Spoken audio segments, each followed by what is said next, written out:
Hello, ladies and gentlemen, and welcome to the Tracy Show. It is Tracy with an I, not with a Y. And yes, I am back with another video. A history video. Black history video. Something they won't teach you in school. We're going to talk about the first black woman to receive an Oscar, Hattie McDaniels. McDaniel, the youngest of 13 children, was born in 1893 to formerly enslaved parents in Wichita, Kansas. Her mother, Susan Holbert, was a singer of gospel music, and her father, Henry McDaniel, fought in the Civil War with the 122nd United States Colored Troops. In 1901, the family moved to Fort Collins, Colorado, where McDaniel lived with her parents and 3 siblings in a house at 317 Cherry Street. She attended Franklin School. McDaniel's father, Henry, preached and sang at church. Local historians successfully appealed to have a plaque installed on the front of the house to recognize it as a historically significant location. The family did not live a long time in the city. They moved to Denver, Colorado.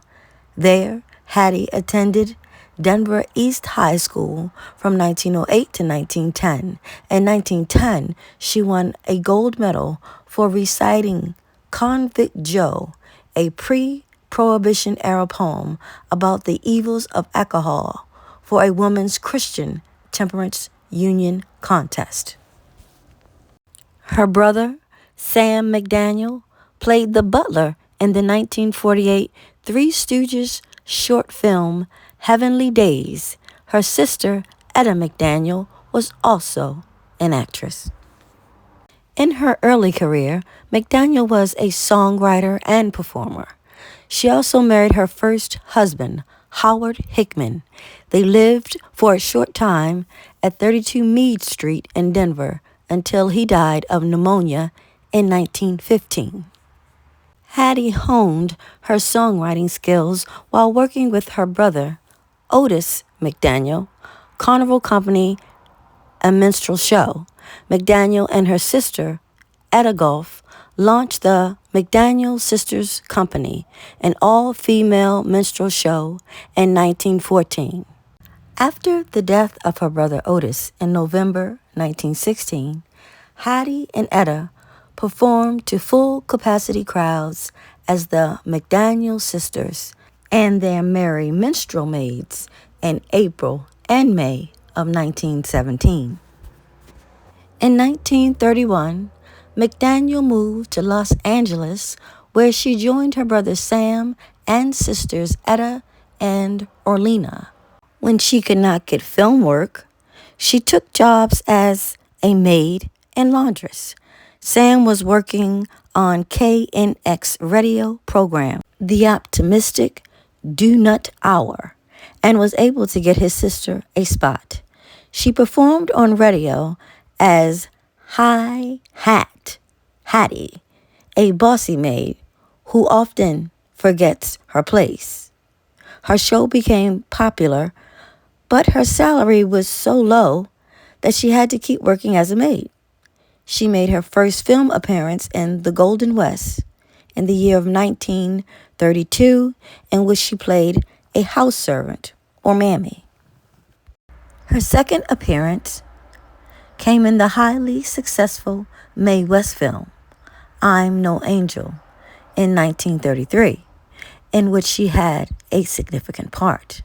And in 1934, McDaniel joined the Screen Actors Guild. She began to attract attention and landed larger film roles, which began to win her screen credits. Fox Film Corporation put her under contract to appear in The Little Colonel, 1935, with Shirley Temple, Bilbo Jangles Robinson, and Lionel Barrymore. In the years to come, Hattie played in many movies. Judge Priest in 1934, in which she played a major role. In 1935, McDaniel had prominent roles as a slovenly maid in Alice Adams, RKO Pictures, a comic part as Jean Harlow's maid and traveling companion in China Seas, MGM, also starring Clark Gable, and as the maid Isabella in Murder by Television. In 1938, she appeared in a film called Vivacious Lady, starring James Stewart and Ginger Rogers. McDaniel also had a featured role as Queenie in the 1936 film Showboat, Universal Pictures, starring Alan Jones and Irene Dunne, in which she sang a verse of Can't Help Lovin' Dat Man, and she and Robeson sung I Still Suits Me. After Showboat, she had a major roles in MGM's Saratoga, starring Jean Harlow and Clark Gable, The Shopworm Angel in 1938 with Margaret Sullivan, and The Mad Miss Martin in 1938, starring Henry Fonda. She had a minor role in Nothing Sacred in the year of 1937, in which she played the jilted wife. McDaniel was a friend of many Hollywood's most popular stars, including Joan Crawford, Tallulah Bankhead, Bette Davis, Shirley Temple, Henry Ford, Ronald Reagan, Olivia de Havilland, and Clark Gable. She starred with de Havilland and Gable and Gone with the Wind in 1939. Around this time, she was criticized by members of the black community for the roles she accepted and for pursuing roles aggressively in the Hollywood system, instead of rocking the Hollywood boat by raising black awareness. For example, in The Little Colonel, 1935, the film reflected abusive and also romanticized stereotypes of slave and slave owners' roles in the Old South, something that McDaniel had to endure throughout her career. McDaniel was quoted by saying, I can be a maid for $7, or I can play a maid for $700. Even then, McDaniel knew to get to the bag. She said, look here, ninjas, I'm trying to open the door for y'all. But only us people. Only us. But I digress, and I continue with Gone with the Wind. The competition to win the part of Mammy and Gone with the Wind was almost as fierce as that of, for the part, Scarlett O'Hara. First Lady Eleanor Roosevelt wrote to film producer David Osesnik to ask that her own maid, Elizabeth McDuffie, be given the part. McDaniel did not think that she would get the part because she had already earned her reputation as a comic actress. One source claimed that Clark Gable recommended that the role be given to McDaniel. In any case, she went to the audition dressed in an authentic maid's uniform and won the part. In the movie Gone with the Wind, Hattie McDaniels still plays the role of a mammy to Scarlett O'Hara. Moreover, the mammy scolds the younger Scarlett. She never crosses Mrs. O'Hara, the more senior white woman in the household. Some critics felt that McDaniel not only accepted the roles, but also in her statements to the press acquiesced to Hollywood stereotypes, providing fuel for critics of those who were fighting for black civil rights. Later, when McDaniel tried to take her Mammy character on a roadshow, black audiences did not prove receptive. While many black people were very happy over McDaniel's personal victory, they also viewed it as bittersweet. They believe Gone with the Wind celebrated the slave system and condemned the forces that destroyed it. For then, the unique accolade McDaniel had won suggested that only those who did not protest Hollywood's systematic use of racial stereotypes could find work and success there. A review in the Times noted that McDaniel almost acts everybody else off the screen when she is allowed to appear in the foreground. But through it all, Hattie McDaniels was nominated for an Oscar. The 12th Academy Awards took place at Coconut Grove Restaurant of the Ambassador Hotel in Los Angeles. It was preceded by a banquet in the same room. Luella Parsons, an American gossip columnist, reported about Oscar night, writing on February 29, 1940. Hattie McDaniel earned that gold Oscar by her fine performance of Mammy in Gone with the Wind. If you had seen her face when she walked to the platform and took the gold trophy, you would have had the choke in your voice that all of us had when Hattie, hair trimmed with gardenias, face alight, and dressed up in the Queen's taste, accepted to honor in one of the finest speeches ever given on the Academy floor. Chosen to present this particular plaque. To me it seems more than just a plaque of gold. It opens the doors of this room, moves back the walls, and enables us to embrace the whole of America.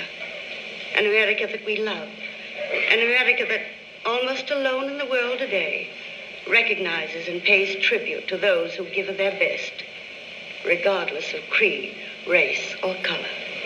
It is with the knowledge that this entire nation will stand and salute the presentation of this plaque that I present the Academy Award for the best performance of an actress in supporting roles during 1939 to Hattie McDaniels.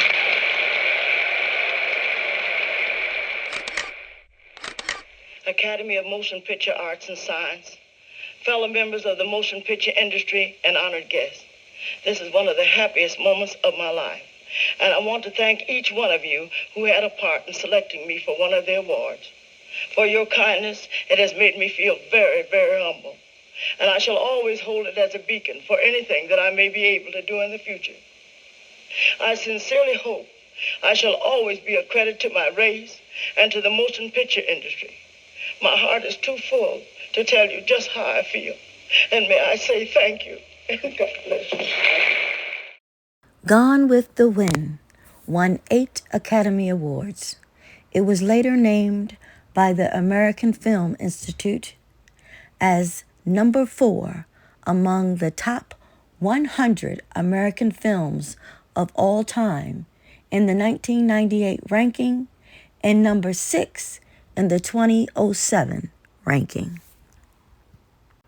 McDaniels continued to make films. She made her last film appearance in Mickey in 1948 and Family Honeymoon 1949, where that same year she appeared on the live CBS television show, The Ed Wynn Show.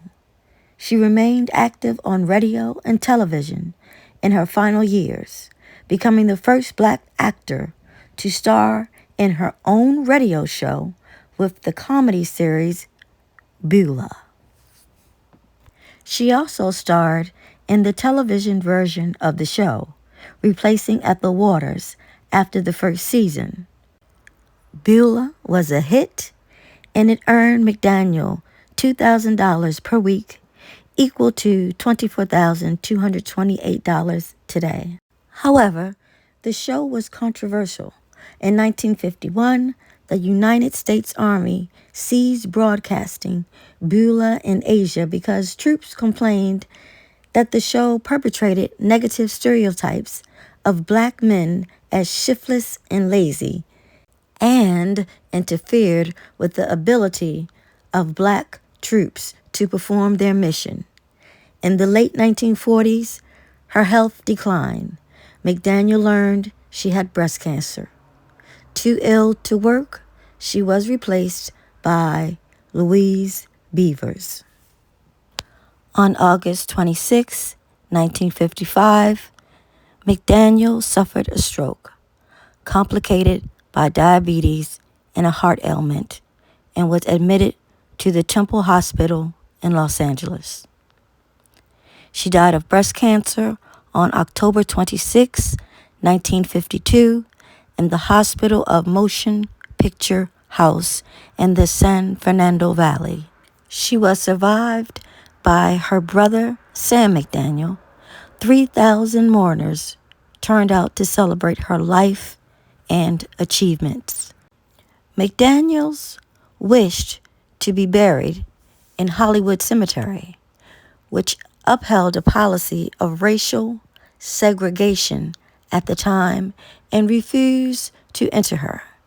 She was buried instead in Rosedale Cemetery, the first cemetery in Los Angeles open to all races and creeds. In 1999, Hollywood Cemetery offered Hattie's family to have Hattie re-entered into the cemetery. However, her family declined. McDaniel's last will and testament of December of 1951 bequeathed her Oscar to Howard University, where she had been honored by the students with a luncheon after she had won her Oscar. At the time of her death, McDaniel would have had few options. Very few white institutions in that day preserved Black history. Historically, Black colleges had been where such artifacts were placed. Despite evidence, McDaniel earned an excellent income as an actress. Her final estate was less than $10,000. The IRS claimed the estate owed more than $11,000 in taxes. In the end, the probate court ordered all of her property, including her Oscar, sold to pay off creditors. Years later, the Oscar turned up where McDaniel wanted it to be, Howard University, where, according to reports, it was displayed in a glass case at the university's drama department. It appears to have gone missing from Howard in the 1960s or 70s, and the plaque was never recovered. On September 26, 2023, the Academy of Motion Picture Arts and Sciences announced that it would replace McDaniel's Oscar, returning it to Howard University in a ceremony which was held on October 1st of 2023. So you mean to tell me, like only a year ago, going on 2 years ago, they just doing this? That's sad. That's very sad. Let me keep going. Hattie McDaniel has 2 stars on the Hollywood Walk of Fame. She was inducted into the Black Filmmakers Hall of Fame in 1975, and in 2006 became the first Black Oscar winner honored with a U.S. postage stamp. In 2010, she was inducted into the Colorado Women's Hall of Fame. There are so many accolades that Miss McDaniels accomplished, and there was just too little time to put it in the video.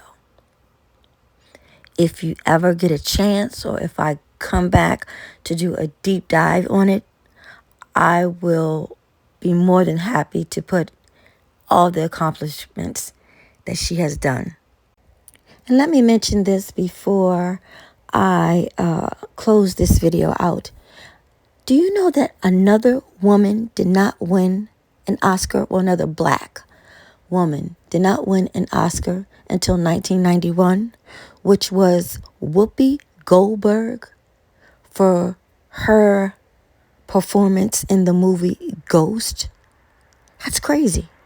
Until 1991, there was not another black female Oscar winner after Hattie McDaniels. Crazy. Crazy. Like, share, and subscribe.